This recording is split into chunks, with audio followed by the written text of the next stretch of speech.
So, what is up with the Xbox Series S and X 30 frames per second stuff, man? Been reading some of the news articles lately, and it seems like all the future games are 30 frames per second. And that's just bad. I just don't know how Xbox can do something like this. These are exclusive games, first party games. They should be at least 60 frames per second. Man, when they launched the game consoles, they promised 120 frames per second, even 8K 120 second frames per second. And now we're stick with 30 frames per second.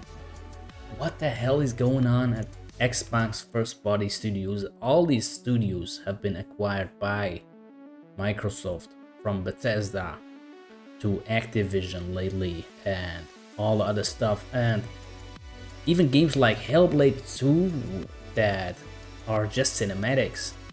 They have trouble running those games at 60 frames per second. And like Starfield, I've been playing Starfield for more than 150 hours, but I think the graphics do look okay, but I don't think it's something that can be 60 frames per second on Xbox. That's mostly a developer decision, in my opinion.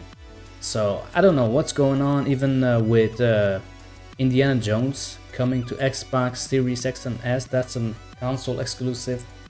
The frames per second, that's locked 30 frames per second, at least from what I've read so far. So I think it's mostly Xbox Series S holding back the much more powerful Xbox Series X, and that's the trouble.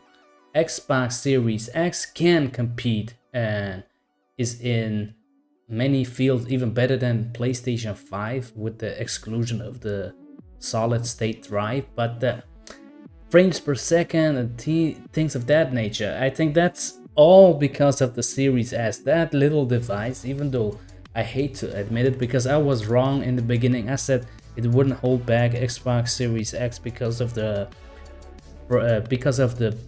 lower resolution on that console, but no, it seems like many things that they are adding, features and stuff with the graphics engines, that maybe Unreal Engine 5 is pushing all the new stuff. Xbox Series S can't handle that, or when they have to add it, they have to lower the frame rate. I don't know what's wrong with the Xbox Series S. Maybe it's just the RAM or the speed of the RAM, but it's definitely holding back Xbox Series X, and that's just bad for Xbox because I know they're already thinking about moving on to the next generation.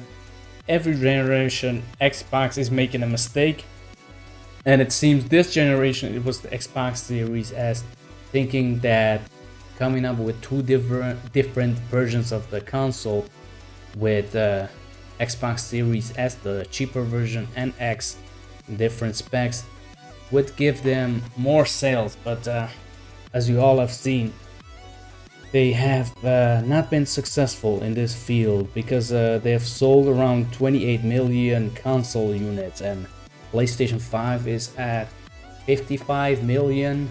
The Switch is at 145 million. That's insane, and it hasn't helped them. So I think next generation they might just release one console around 2026, and maybe this year they will add some more versions of the Xbox Series X, maybe without a disc, and maybe another one cloud version. But I think they will move on, and with the next generation they will release just one version of the console, the next generation Xbox. And I think they might try to change the strategy by releasing a handheld. There are already rumors of an Xbox handheld coming to the market. I think that's true. I believe the Xbox will release a handheld, and I think it will help Xbox. But man, Let me know what you think about all these games coming to Xbox Series S and X having 30 frames per second. Me personally, I don't have much trouble with 30 frames per second as long as the gameplay is solid. But in the case of Starfield, I did have a lot of problem with the frame rate, especially in combat and in some of the scenes with more action.